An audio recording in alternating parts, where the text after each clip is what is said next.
Hello, this is People Make Roofing. I am your host, Luke McCormack, CEO of Roofing Talent America. Hi, and I'm Heidi Ellsworth, president of Roofers Coffee Shop. We are so excited to be here to hear about how people make roofing. And we have Kyrah Coker from National Roofing Partners. Kyrah, welcome. Hi, thanks for having me. Please Kyra, introduce yourself. Oh, sorry, Luke. yeah, after you, please introduce yourself, Kyra.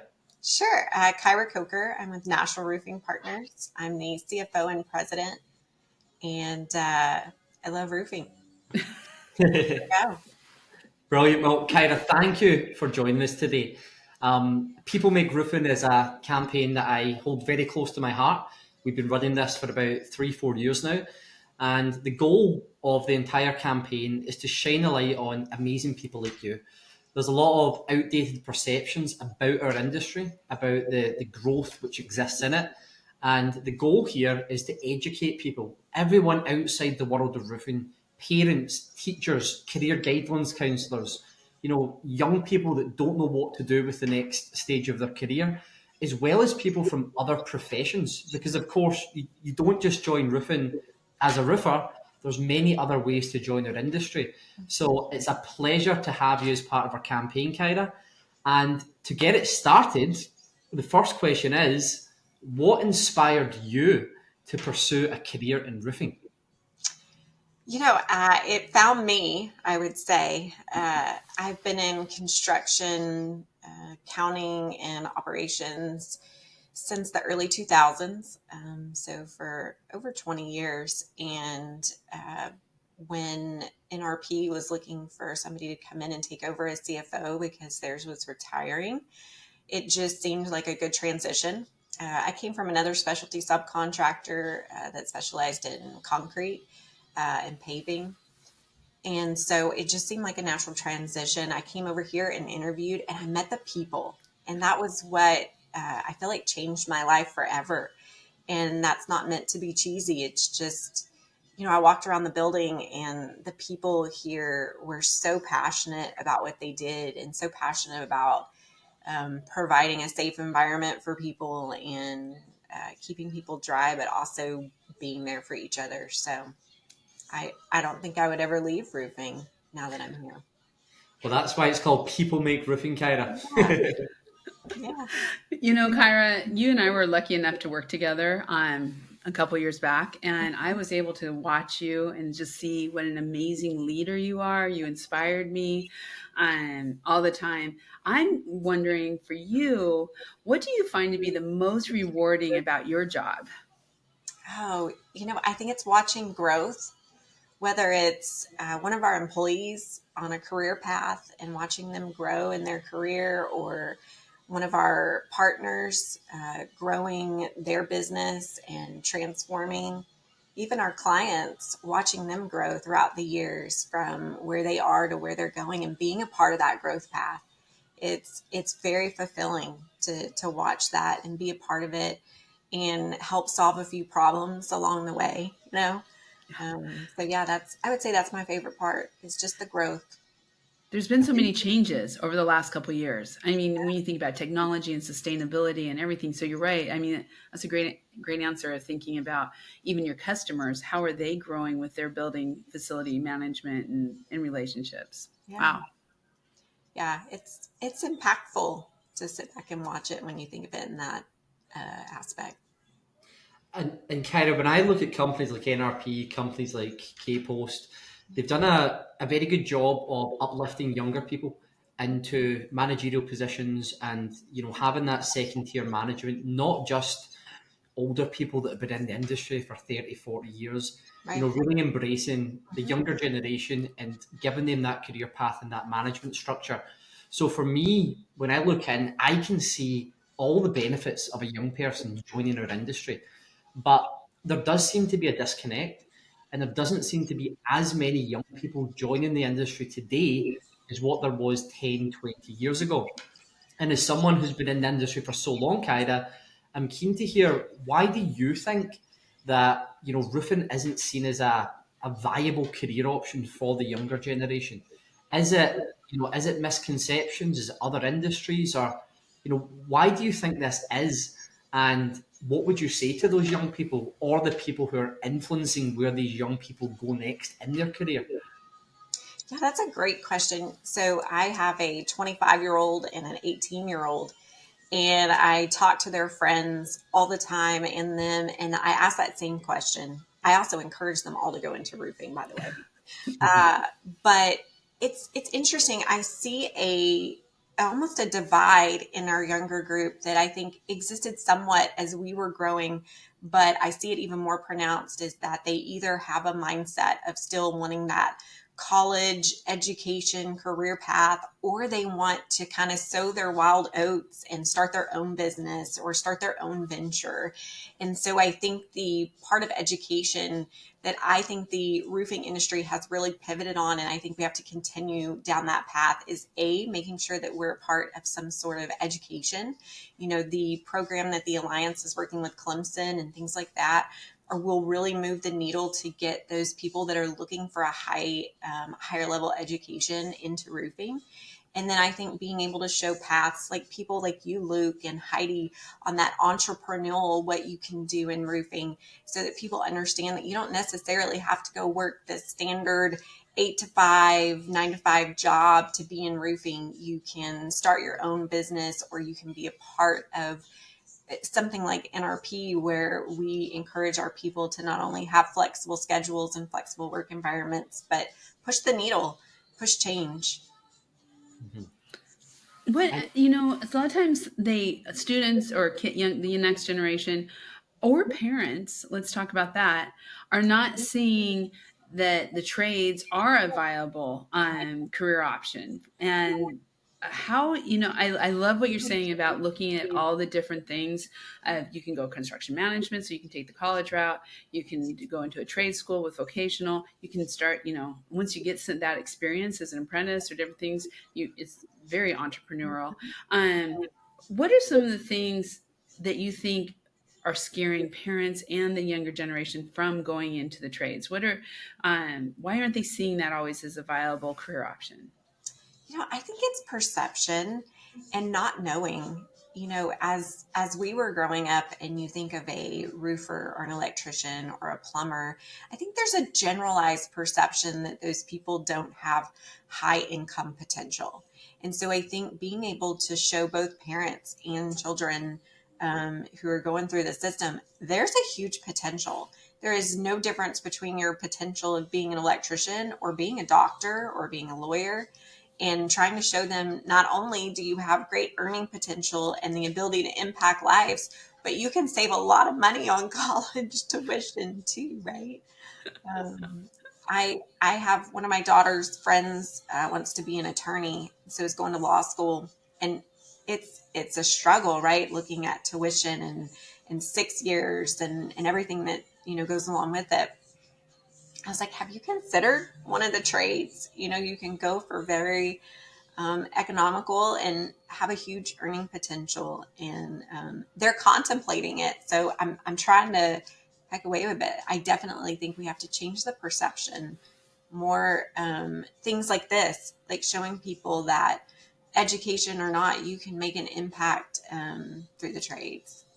yeah, You, I think that's a great point, Kyra. And I think historically there has been a disconnect between academia and the trades. Mhm. And I truly do think it's revolutionary what the Alliance have done with the partnership with Clemson and everything that they're doing for the roofing industry. And I hope that that will, help bridge the gap a little bit.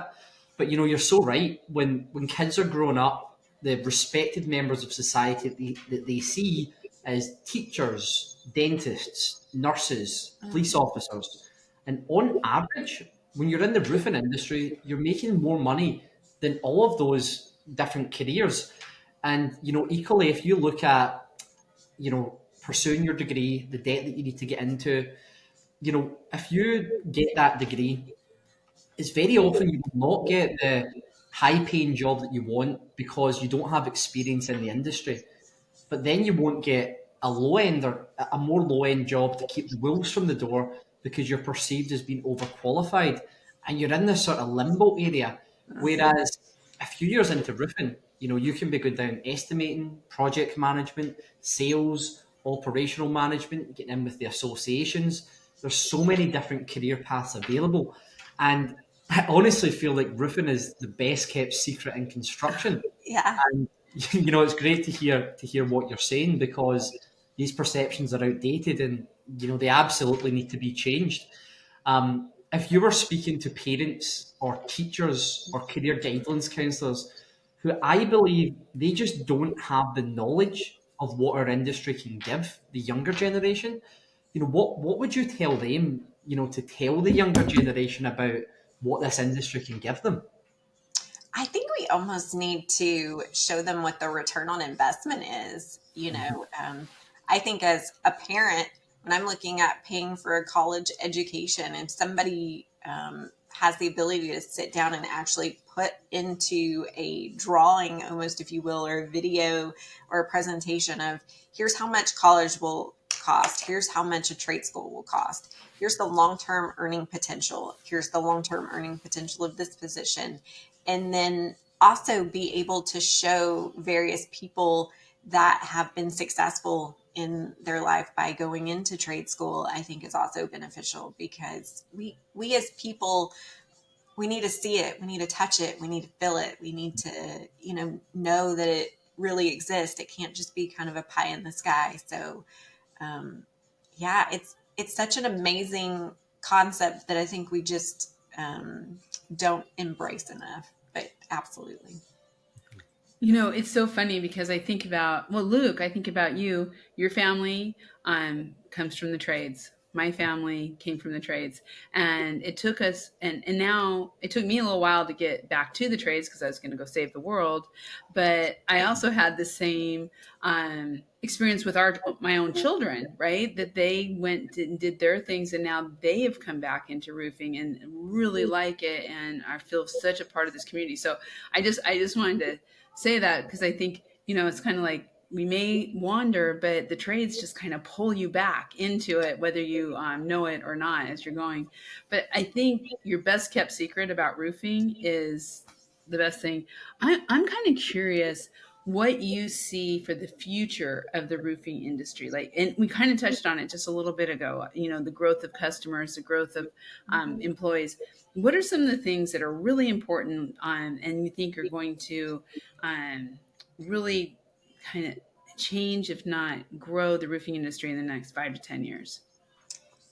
I think that it's becoming more sophisticated. It's becoming more of a true trade. I'll say, although we're a national company, I see Texas a lot, and Texas is an area where there is not any type of license required to do roofing. And so there's almost like a visualization that it's the wild, wild west. And, sometimes you see that, but more and more I've seen it become more sophisticated and more, I would say, truly a trade, because instead of it being just go out, get somebody dry, there is a lot harder look at, are we using the right materials? Are we making sure that we're safe? What are our safety ratings? Are we being compliant? Are we really, truly giving the best system?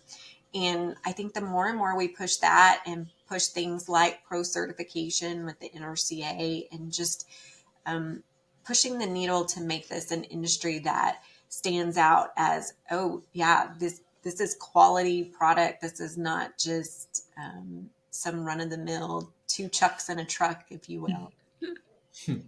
And kind of there, with roofing being a male dominated industry, there must be perceptions that women do not have the ability to climb the career ladder and get to leadership positions within the industry.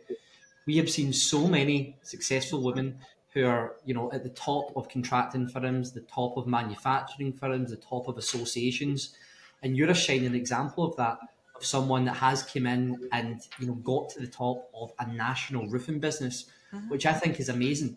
And what would your message be to young women out there who are thinking, I've got some interest in that industry, but maybe it's not for me. What would you say to them?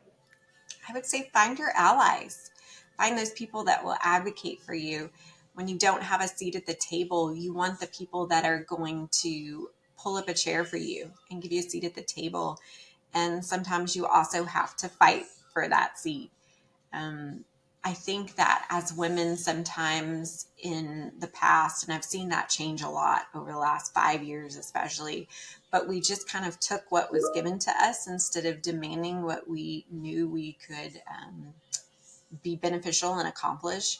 And so we're finding our voice, and more when I walk into rooms, there's a lot more women than there were 5 or 10 years ago. I spent a lot of my career being the only woman that was at the table.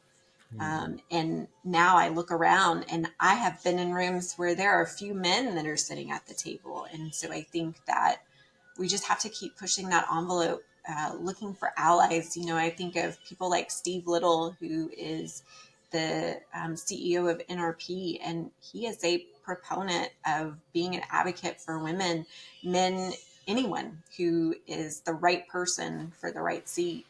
And so we have to continue to surround ourselves with those people that will speak up for us when we're not in the room. Absolutely. And for me, entering a newer market a few years ago, which was the American roofing industry, it is the people. People have put their arms around me, became a mentor, became a friend, became a client, and the relationships that I've gained throughout that has been amazing. And in a prior life, I worked in lots of different industries, but I've never found an industry that is as collaborative as roofing. And you have been in other industries, Kyrah. And how do you think the roofing industry compares to, other industries that maybe the younger generation might want to be in, like law, like tech, these other sexy industries? How do you think roofing is differentiated from these industries? And, how would you say it's somewhat better? Well, where do I start? I came from originally my very first, I guess, career, as you would call it, was in payphones. So I came from technology, and I've been within other construction trades. And I think that construction as a whole is very much a bigger opportunity for inclusion. But I would say that roofing specifically, what National Women in Roofing has done for this industry to really push inclusion. Words cannot express. When I first joined roofing was in 2017. And one of my very first weeks in roofing, I met Heidi Ellsworth. And when I say that I sat in a room with her and she talked about what it meant to be a woman in roofing and what it meant to grow National Women in Roofing, which at that time, it was really still in the early stages. And I knew that I wanted to be a part of roofing. I knew I wanted to be a part of whatever it was that she was growing. And it was so impactful. And the people that were here at NRP that were in that room, most of them are still here at NRP today. And that's because of organizations like National Women in Roofing. Mm-hmm. You're making me teary, Kyrah. Oh, it's true, though. It's just an amazing opportunity that I have not seen in other industries where people come together like they do here. And empower. The thing is, you have taken that to the next level with your involvement, and together we're both involved with NRCA's the DEI committee. We are talking about that overall inclusion of the industry, and I think one of the things I love is through National Women in Roofing, I think it opened all of our eyes of we need to go further. We need to take that next step to really welcome diversity and all walks, everyone into roofing, because it's so cool. What do you see on that? I mean, us taking that where we've been with National Women in Roofing, but really taking that next step into DEI, working with NRCA, with ourselves, everything that we do. Yeah, I think it's the continual collaboration, like the NRCA last year at IRE had the first Empower All reception, which Heidi, you and I are both involved in, and continuing things like that take not just NRCA or National Women in Roofing or Latinos in Roofing or any of these other organizations, but bring us all together in that ability to say, it doesn't matter who you are, where you came from, where you're going, you belong here. And truly feel like you belong. That's the key.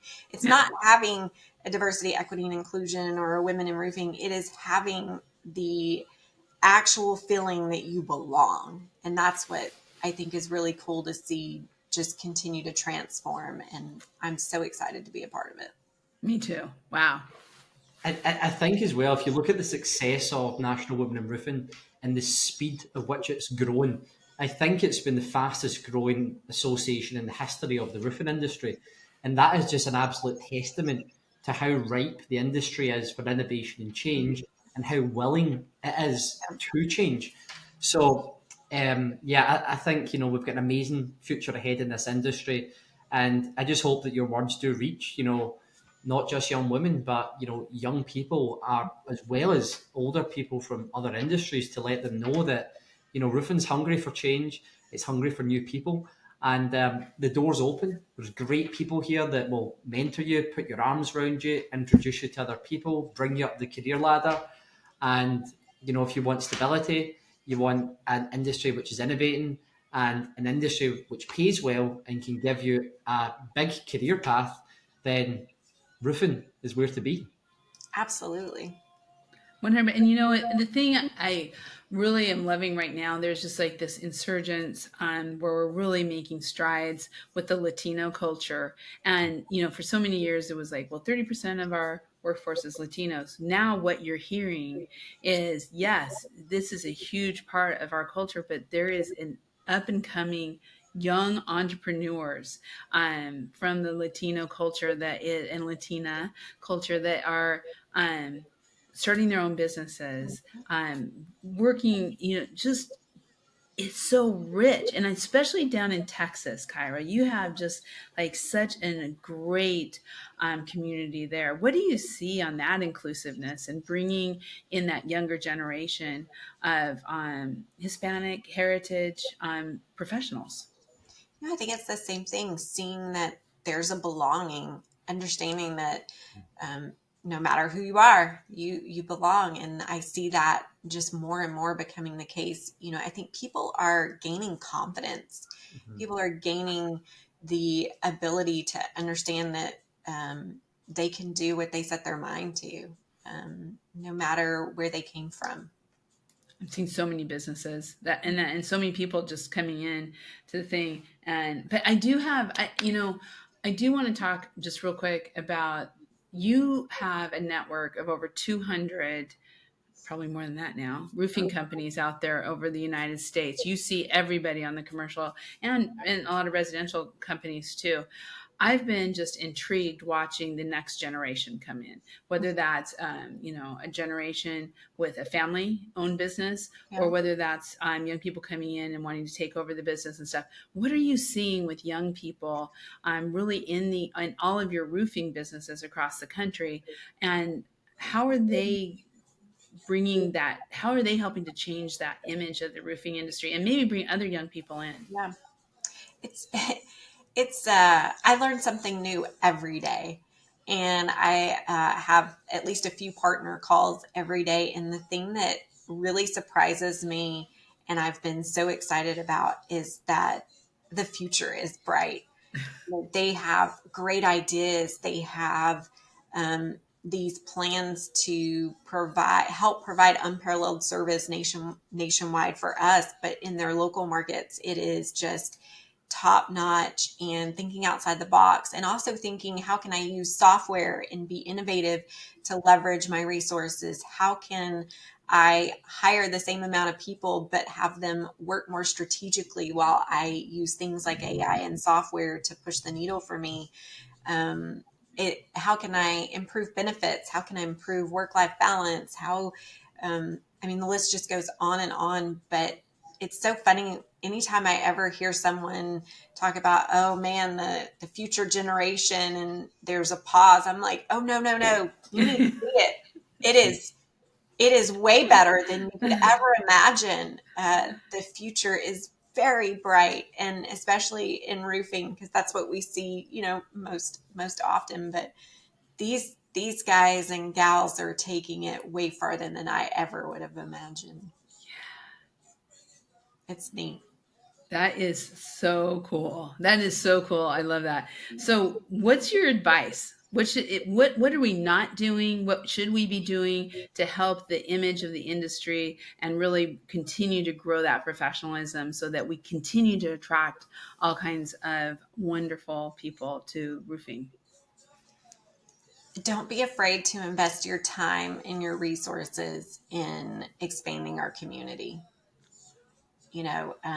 I saw a quote not too long ago that said, the cost of anything is the time that you put into it. And I also think that that is the cost of growth, and you have to be a part of it. So that would be my advice. 100%. And just something to finish up on, Kyrah, 49.2% of American contracting business owners are baby boomers, which means in 2029, the youngest will be 60. And, I think that is causing a big ripple across the market with younger people coming into leadership positions, more innovative companies coming up, innovative ideas like a national partnership such as NRP. What opportunities do you think that stat opens up for people coming into this industry? Because these guys, they need succession planning, they need exit planning, they need to diversify. And what opportunities do you think that is opening up for other people who are joining this industry? Well, hopefully it's bringing an opportunity to collaborate with other generations in order to grow together and to succeed, come up with your succession plans together. I think the best strategy is to involve both generations, or all generations, I should say, in those transactions, because there is a wealth of knowledge and things that you can learn from people that have been doing this a long time, just like the new ones coming in. It's such a balance, just balance. Keep balancing it. And it's a sort of ticking time bomb as well, because for these young people coming in, what do they want? What do they need? They need mentors. They need people that have been in the industry all their days that can say, listen, I've done all I set out to do in this industry. Now I just want to give back. And the industry is so full of people that want to give back. So for people that want to come into the industry, learn off, absolute experts in it, the time is now. And, for young people, young women, anyone who wants to join NRP or come and work with you, Kyrah, how do people go about that? How do they find you? How do they get a foot in the door? Well, they call Luke usually. I wasn't keeping up for that, so thank you. We have a fantastic human resources manager, Lori Jimerson, who's been in the roofing industry for, I think, 30 years now. And so really it starts with a conversation. Mm-hmm. Brilliant. Well, anyone who's listening who does want to pursue a career in the roofing industry, be it in Texas at NRP's headquarters or nationally across one of their at least 250 partner companies, you know where to go. Call myself, call Kyrah, call Lori Jimerson. And if you are looking for an ally that can introduce you to people in this industry and tell you what it's all about, Kyrah and Heidi are the people for that. So, Kyrah, thank you so much for investing your time into this campaign. We promise to share this message far and wide, and we look forward to seeing you again soon. Thank you. Thank you, Kyrah. It was beautiful. Thank you so much. Thank you, Luke. Thanks, guys. Bye-bye. We'll see you all next time on People Make Roofing. Bye-bye.